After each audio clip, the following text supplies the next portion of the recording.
Guys ಇವಾಗ ಎಷ್ಟು market reach ಆದ್ವಿ. ಇಲ್ಲಿಂದ ಕಡಲೆಕಾಯಿ ಪರ್ಸೆಗೆ ಹೋಗ್ಬೇಕು ಅಂತ ಅನ್ಕೊಂಡಿದೀವಿ. ಬಸ್ಗೋಸ್ಕರ ಕಾಯ್ತಾ ಇದ್ದೀವಿ. ಆಶ್ರಮ ಇಳ್ಕೊಂಡು ಅಲ್ಲಿಂದ ಹೋಗ್ಬೇಕು ಜಾತ್ರೆಗೆ. Hi guys, welcome back to our YouTube channel. ಎಲ್ಲರೂ ಹೇಗಿದ್ದೀರಾ? ಐ ಹೋಪ್ ನೀವೆಲ್ಲರೂ ಚೆನ್ನಾಗಿದ್ದೀರಾ ಅಂತ ಅಂದ್ಕೊಳ್ತಾ ಇವತ್ತಿನ ವಿಡಿಯೋನ ಸ್ಟಾರ್ಟ್ ಮಾಡ್ತಾ ಇದ್ದೀನಿ.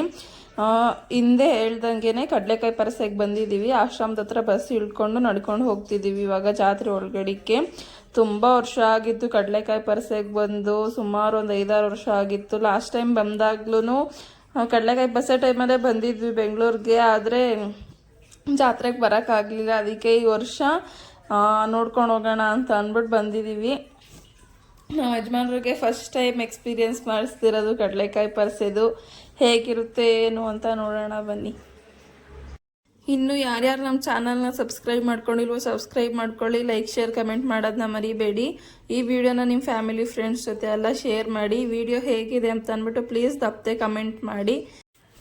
ಗಣೇಶನ ದೇವಸ್ಥಾನಕ್ಕೆ ಹೋಗ್ಬೇಕು ಅಂತ ಅಂದ್ಕೊಂಡೆ, ಆದರೆ ಸಿಕ್ಕಾಪಟ್ಟೆ ಲೈನ್ ಇತ್ತು. ಬೇಡ, ಇವಾಗ ಆಗಲ್ಲ, ಟೈಮ್ ಆಗುತ್ತೆ ಅಂತ ಅಂದ್ಬಿಟ್ಟು ಇಲ್ಲಿಂದ ಸ್ವಲ್ಪ ಮುಂದೆಯಲ್ಲಿ ಎಕ್ಸಿಬಿಷನ್ ಥರ ಹಾಕಿದ್ದಾರೆ ಆಟ ಆಡೋದೆಲ್ಲ.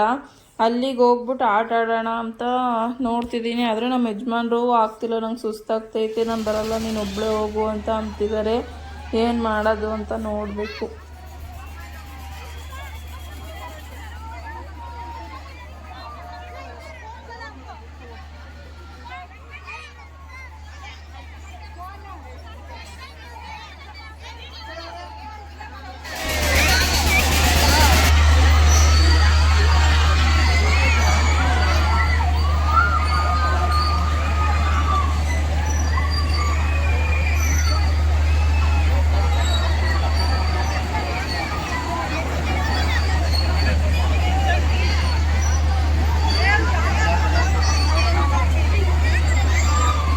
ಯಾವುದು ಗೇಮ್ಸ್ ಆಡೋಕ್ಕಾಗಲಿಲ್ಲ. ರಿಟರ್ನ್ ಬಂದ್ಬಿಟ್ವಿ. ನಮ್ಮ ಯಜಮಾನ್ರನ್ನ ಕರೆದೆ, ಅವ್ರು ನಂಗೆ ತಲೆ ನೋಯ್ತೈತೆ, ಆಮೇಲೆ ಜರ್ನಿ ಮಾಡೋಕ್ಕೆ ಕಷ್ಟ ಆಗುತ್ತೆ, ನಾನು ಬರಲ್ಲ ಅಂತಂದರು. ನಮ್ಮ ತಂಗಿನ ಕರೆದೆ, ಅವಳಿಗೆ ಹೊಟ್ಟೆ ಹಸ್ದೋಗಿತ್ತು ಪಾಪ. ಇಲ್ಲೆಲ್ಲೂ ಹೋಟ್ಲಿಗೆ ಹೋಗೋಕ್ಕೆ ಜಾಗನೇ ಸಿಗ್ತಾ ಇರಲಿಲ್ಲ.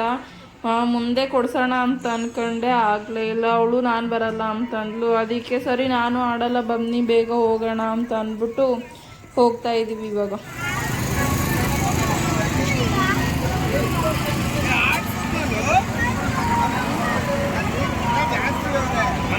ಅಲ್ಲಿ ಅಲ್ಕು ಕಾಣಿಸ್ತಾ ಗ್ರೀನು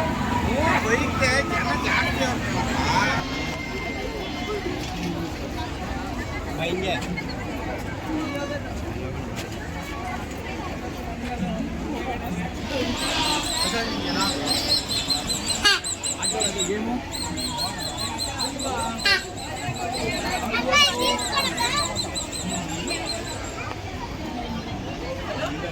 ಕಡಲೆಕಾಯಿ ಪರ್ಸೆ ಎಲ್ಲ ಮುಗಿಸ್ಕೊಂಡು ಗಣೇಶ್ ಭವನಲ್ಲಿ ಬಂದು ಆಟೋ ಹತ್ತಿದ್ವಿ. ಈ ಆಟೋವನ್ನ ಏನು ಮಾಡಿದ್ದಾರೆ ಅಂತಂದರೆ, ನಾವು ಹತ್ಬೇಕಾದ್ರೆ KR ಮಾರ್ಕೆಟ್ಗೆ ಅಂತ ಹೇಳ್ಬಿಟ್ಟು ಹತ್ತಿದ್ದೀವಿ. ಆದರೆ ಇವರು ಮೆಜೆಸ್ಟಿಕ್ ಗಂಟ ಕರ್ಕೊಂಡು ಹೋಗಿದ್ದಾರೆ. ಅಂದರೂ ನಂಗೆ ಮಧ್ಯದಲ್ಲಿ ಡೌಟ್ ಬಂದು ಚಾಮರಾಜಪೇಟೆ ಅಣ್ಣ ಹಿಂಗೆ ಹೋಗಿ ಹತ್ರ ಆಗುತ್ತೆ ಮಕ್ಕಳು ಕೂಟ ಮೇಲೆ ಅಂತಂದರೆ, ಇಲ್ಲ ಅದು ಒಂದುವೇ ಆಗುತ್ತೆ, ಲಾಂಗ್ ಆಗುತ್ತೆ ಅಂತ ಅಂದ್ಬಿಟ್ಟು ಬಳಸ್ಕೊಂಡು ಕರ್ಕೊಂಡೋದ್ರು. ನಂಗೆ ಮೆಜೆಸ್ಟಿಕ್ ಹತ್ರ ಬಂದಾಗ ಗೊತ್ತಾಯ್ತು ಇವ್ರು ಮೆಜೆಸ್ಟಿಕ್ ಹತ್ರ ಕರ್ಕೊಂಡು ಬಂದಿದ್ದಾರೆ ಅಂತ. ಆಮೇಲೆ ನಾನು ನಿಲ್ಲಿಸ್ಬಿಟ್ಟು ಕೇಳಿದೆ, ಅಣ್ಣ ಮಾರ್ಕೆಟಲ್ಲಿ ಹೇಳಿದ್ದು ಮೆಜೆಸ್ಟಿಕ್ ಯಾಕೆ ಕರ್ಕೊಂಡು ಹೋಗ್ತಿದ್ದೀರಾ ಅಂತ. ಹೌದಾ, ನೀವು ಮೆಜೆಸ್ಟಿಕ್ ಹೇಳಿದ್ದು ಅಂತ ಅಂದ್ಕೊಂಡೆ ಅಂದ್ಬಿಟ್ಟು ಇದು ಮಾಡಿದ್ರು. ಆಮೇಲೆ ಮತ್ತೆ ಅದೇ ಆಟೋದಲ್ಲೇ ಮಾರ್ಕೆಟಿಗೆ ಬಂದು ಇವಾಗ ಐಟಮ್ಗಳನ್ನ ತೊಗೊಳ್ಬೇಕು. ಆ್ಯಕ್ಚುಲಿ ತುಂಬ ಟೈಮ್ ಆಗೋಯಿತು. ನಾನು ಏನೇನೋ ತೊಗೊಳ್ಬೇಕು ಅಂತ ಅಂದ್ಕೊಂಡಿದ್ದೆ. ಮೆಜೆಸ್ಟಿಕ್ಕಲ್ಲಿ ನಾನ್ ಸ್ಟಾಪ್ ಬಸ್ ಸಿಗುತ್ತೋ ಇಲ್ವೋ ಗೊತ್ತಿಲ್ಲ. ಬಸ್ ಸಿಗುತ್ತೆ, ಹಾಸನ್ಗೆ ಶಟಲ್ ಬಸ್ ಸಿಗುತ್ತೆ, ಆದರೆ ನಾನ್ ಸ್ಟಾಪ್ ಸಿಗೋದು ಸ್ವಲ್ಪ ಕಷ್ಟ. ಅದಕ್ಕೆ ಇವಾಗ ಸ್ವಲ್ಪ ಬೇಗ ಮಾರ್ಕೆಟ್ಗೆ ಹೋಗ್ಬಿಟ್ಟು ಐಟಮ್ಗಳನ್ನ ತಗೊಳ್ಬೇಕು.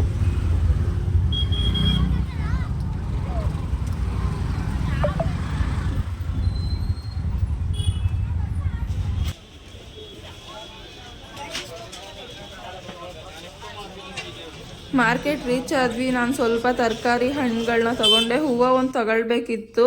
ಹೂವಿನ ಮಂಡಿಗೆ ಹೋಗಲಿಲ್ಲ, ತುಂಬ ಲೇಟ್ ಆಗಿದ್ದರಿಂದ ಬಸ್ ಮಿಸ್ ಆಗಿಬಿಡುತ್ತೆ ಅಂತ ಅಂದ್ಬಿಟ್ಟು ಬೇಗ ಹೊರಟ್ವಿ ಅಲ್ಲಿಂದ.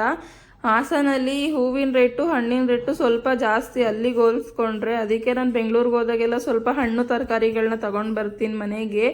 ಆಮೇಲೆ ಮೆಜೆಸ್ಟಿಕ್ಕಿಗೆ ಹೋದ್ವಿ. ಮೆಜೆಸ್ಟಿಕ್ಕಲ್ಲೆಲ್ಲ ವೀಡಿಯೋ ಮಾಡಲಿಲ್ಲ. ಒಂದೇ ಒಂದು ಲಾಸ್ಟ್ ನಾನ್ ಸ್ಟಾಪ್ ಬಸ್ ಇತ್ತು 8:45ಗೆ. 9 ಗಂಟೆ ಹಂಗೆ ಹೊರಡ್ತು ಬಸ್ಸು. 12 ಗಂಟೆ 12:15ಗೆ ಹಾಸನಿಗೆ ರೀಚ್ ಆಯಿತು. ನಾವು ಹಾಸನ ಬಸ್ ಸ್ಟ್ಯಾಂಡಲ್ಲೇ ಗಾಡಿ ಪಾರ್ಕಿಂಗ್ ಮಾಡಿದ್ರಿಂದ ಐಟಮ್ಗಳನ್ನೆಲ್ಲ ಗಾಡೀಲಿ ಇಟ್ಕೊಂಡು ಮನೆಗೆ ಹೋಗ್ತಾ ಇದ್ದೀವಿ. ಆ ಟ್ರಾಫಿಕಲ್ಲಿ ತಿರ್ಗಾಡಿ ಫುಲ್ಲು ಎಲ್ರಿಗೂ ಸ್ಟ್ರೈನ್ ಆಗಿಬಿಟ್ಟಿದೆ. ಮನೆಗೆ ಹೋಗಿ ಮಲ್ಕೊಂಡ್ರೆ ಸಾಕು ಅಂತ ಅನಿಸ್ಬಿಟ್ಟಿದೆ. ಆವಾಗ ನಾನು ಬೆಂಗಳೂರಲ್ಲೇ ಇದ್ದಾಗ ಅಭ್ಯಾಸ ಆಗ್ಬಿಟ್ಟಿತ್ತು ಟ್ರಾಫಿಕ್ಕೆಲ್ಲ. ಇಲ್ಲಿ ಹಾಸನಲ್ಲಿ ಅಡ್ಜಸ್ಟ್ ಆಗ್ಬಿಟ್ಟು ಇವಾಗ ಬೆಂಗಳೂರಿಗೆ ಹೋದರೆ ಯಾವಾಗ ಹಾಸನಿಗೆ ಬರ್ತೀವಪ್ಪ ಅಂತ ಅನಿಸ್ಬಿಡುತ್ತೆ. ಈ ವಿಡಿಯೋನ ಇಲ್ಲಿಗೆ ಎಂಡ್ ಮಾಡ್ತೀನಿ ಫ್ರೆಂಡ್ಸ್. ಮತ್ತೆ ಮುಂದಿನ ವಿಡಿಯೋದಲ್ಲಿ ಸಿಗೋಣ. ಅಲ್ಲಿ ತನಕ ಬಾಯ್.